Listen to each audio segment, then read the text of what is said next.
ज्यादातर लोग यह टॉपिक नहीं समझते हैं। क्या ज्यादातर लोग यह टॉपिक नहीं समझते हैं, आधे पर से भाग जाते हैं।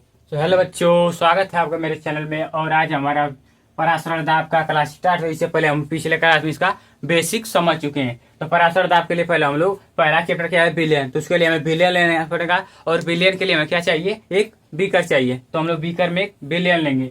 बिलियन लेंगे तो हमारा एक क्या है, बीकर है। अब पराशर दाब पढ़ रहे हैं। पराशर दाब में हमें बताया था बिलियन कैसा चाहिए, हमें एक सांद्र बिलियन चाहिए और एक तनु बिलियन चाहिए। क्या, एक सांद्र बिलियन चाहिए और एक तनु बिलियन चाहिए। तो हम लोग देखिए, सांद्र बिलियन कौन बिलियन होता है, सांद्र बिलियन वह बिलियन होता है जो मोटा होता है या गाढ़ा होता है। तनु बिलियन क्या होता है, जो बिलियन पतला होता है उसे बोलते हैं हम लोग तनु बिलियन। जो बिलियन गाढ़ा होता है उसे क्या बोलते हैं, सांद्र बिलियन। देखिए, तो हम तनु बिलियन और सांद्र बिलियन को एक बर्तन में रखेंगे तो हमें उसके बीच में कुछ लगाना पड़ेगा। क्या लगाना पड़ेगा, हम बताते हैं।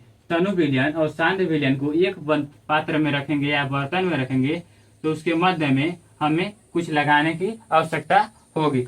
देखिए, ये इस तरह मान लेते हैं हम लोग तनु बिलियन, या इस तरह तनु बिलियन, इस तरह सांद्र बिलियन। तो हम लोग इस तरह मानते हैं सांद्र बिलियन, इस तरह मानते हैं तनु बिलियन। तनु बिलियन बोले तो पतला, पतला मानो तो गाढ़ा गाढ़ा। मान लीजिए दूर दूर पे बिलियन है तो क्या हो गए, पतले बिलियन है, यानी तनु बिलियन है। क्या है ये, हमारा तनु बिलियन। ये क्या है, हमारा तनु बिलियन। और देखिए, इस बिलियन को हम लोग सांद्र बिलियन बनाते हैं। क्या, सांद्र बिलियन। सांद्र बिलियन यानी कि गाढ़ा गाढ़ा। ये हमारा क्या हो गया, सांद्र बिलियन है। हमारा ये किस कौन सा बिलियन हो गया, ये हमारा सांद्र बिलियन है। ये भी हमारा बिलियन है। क्या है, ये भी है हमारा बिलियन है। लेकिन हम एक ही पात्र में रख रहे हैं। देखिए, हम एक पात्र में रख रहे हैं। इसमें क्या, ये जो लगाए हैं ये झिल्ली टाइप में, इसे हम क्या बोलते हैं, इससे हम लोग, ये कौन सा बिलियन है, तनु बिलियन। क्या कौन सा बिलियन है, तनु बिलियन। तनु बिलियन। ये कौन सा बिलियन है, ये हमारा सांद्र बिलियन है। कौन सा बिलियन है, सांद्र बिलियन।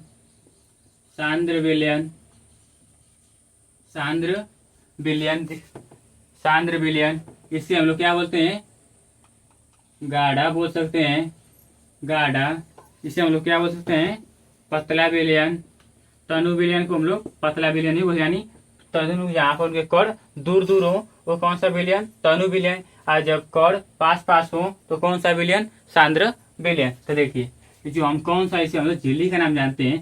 जैसे तनु बिलियन और सांद्र बिलियन को एक ही पात्र में रखें। कहाँ पर रख रहे हैं, एक ही पात्र में। तो उनके मध्य में कुछ लगाना पड़ेगा। क्या, उनके मध्य में कुछ लगाना पड़ेगा, तभी वह रहेंगे, नहीं तो टोटल एक हो जाएंगे। तुम्हें पता नहीं चलेगा कि कौन सांद्र बिलियन है और कौन तनु बिलियन है। तो देखिए, ये हमारा, इसका नाम क्या है, झिल्ली। इसको झिल्ली, इसका नाम क्या है, अर्ध पारगम्य झिल्ली। क्या नाम है, अर्ध पारगम्य, अर्ध पारगम्य, अर्ध पारगम्य झिल्ली। क्या नाम है इसका, अर्ध पारगम्य झिल्ली।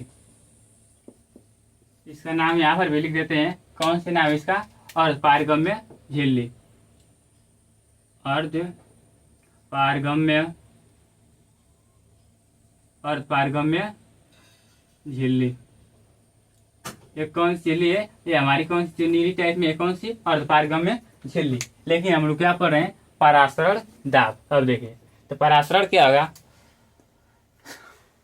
इस पे हम लोग दाब लगाते हैं। अब बिलियन हमारा हो गया, अब हमें पराशरण दाब पढ़ना है तो हम बिलियन समझे। लेकिन देखिए, जब ये पतले बिलियन है, बिलियन जो पतले पतले कड़ हैं वो सांद्र बिलियन की तरफ नहीं जाएंगे। जो बिलियन है, बिलियन के पतले पतले कड़ हैं जो सांद्र बिलियन की तरफ नहीं जाएंगे। लेकिन जब हम पराशरण की क्रिया कराएंगे, क्या, जब हम लोग पराशरण की क्रिया कराएंगे तो कौन से बिलियन, जो तनु बिलियन है और सांद्र बिलियन, तो तनु बिलियन है वो सांद्र बिलियन में गति करने लगा। क्या, जो तनु बिलियन के, जो तनु बिलियन के विलायक के कण हैं वो सांद्र बिलियन की तरफ गति करने लगेंगे। इस क्रिया का होते हैं पराशरण की क्रिया। लेकिन पराशरण दाब क्या होता है, हम लोग पहले पराशरण समझे हैं, पराशरण समझते हैं। पराशरण, पराशरण हम लोग क्या हो गया, पराशरण। पराशरण कब हो रहा है, जब पराशरण, जब पराशरण कब हो रहा है, जब तनु बिलियन के कण, जब तनु बिलियन के कण सांद्र विलयन की तरफ, क्या सांद्र विलयन की तरफ अर्धपारगम्य झिल्ली से, किससे, अर्धपारगम्य झिल्ली से होकर, किस अर्धपारगम्य झिल्ली से होकर सांद्र विलयन की तरफ गति करने लगते हैं। उसे क्या बोलते हैं हम लोग, परासरण क्रिया या परासरण।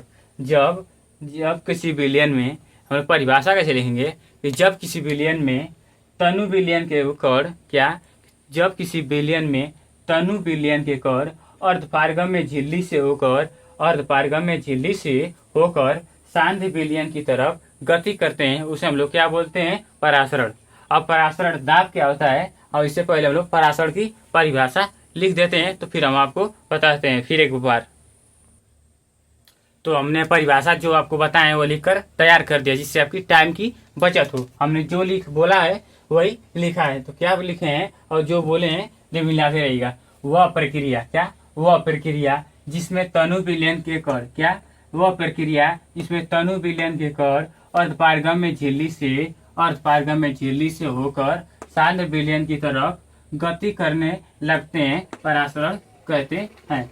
क्या, परासरण क्रिया, क्या, तनु विलयन, सांद्र विलयन। यानी ये हमारा अर्धपारगम्य झिल्ली है, ये हमारे तनु विलयन के कण, ये हमारे तनु विलयन है, तनु विलयन।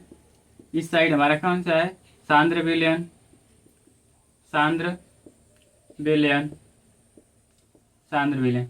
तो तनु विलयन के कण सांद्र विलयन की तरफ गति करने लगते हैं, उससे हम क्या बोलते हैं, परासरण, परासरण। अब इसे हम लोग परासरण दाब समझते हैं। तनु विलयन के कण सांद्र विलयन की तरफ गति करने लगे, क्या, जब तनु विलयन के कण सांद्र विलयन की तरफ गति करने लगते हैं, उसे हम लोग क्या बोलते हैं, परासरण।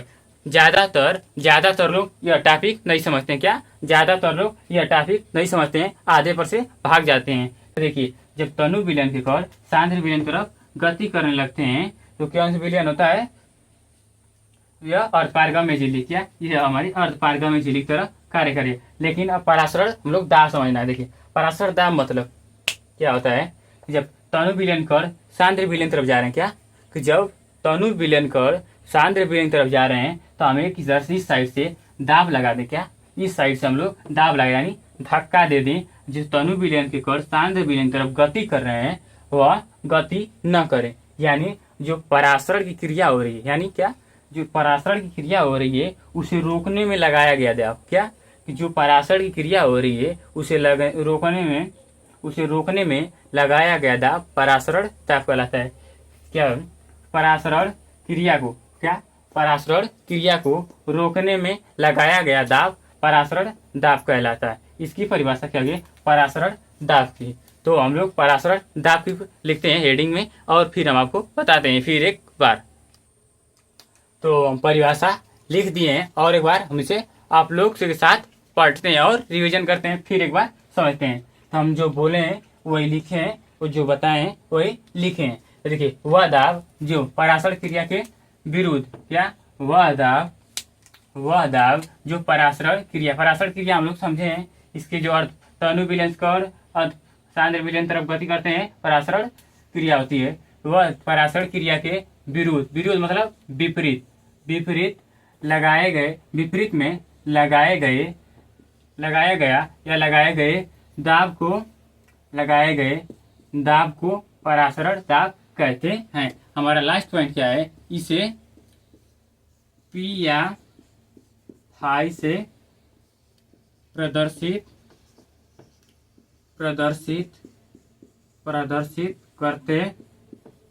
करते हैं। P बराबर क्या होता है, NRT। P बराबर क्या होता है, NRT। ये हमारा परासरण दाब का फार्मूला है, P बराबर NRT। या हम यन मोल है, इसे हम W बटा में यम भी लिख सकते हैं। तो P बराबर NRT, हम इसे P या फाई से प्रदर्शित करते हैं। आज का हमारा क्या क्या टॉपिक कंप्लीट है, परासरण और परासरण दाब, क्या, परासरण क्रिया और परासरण दाब हम लोग समझे हैं। और अगले वीडियो में इसमें लोग फार्मूला क्वेश्चन करेंगे, और इसका अगर उत्तरम परासरण और जो हम लोग पिछले वीडियो में टॉपिक बताए थे उसका कंप्लीट करेंगे। ठीक है, तो फिर मिलते हैं अगले वीडियो में। जय हिंद, जय भारत। चैनल पर नया हो तो सब्सक्राइब जरूर कीजिएगा।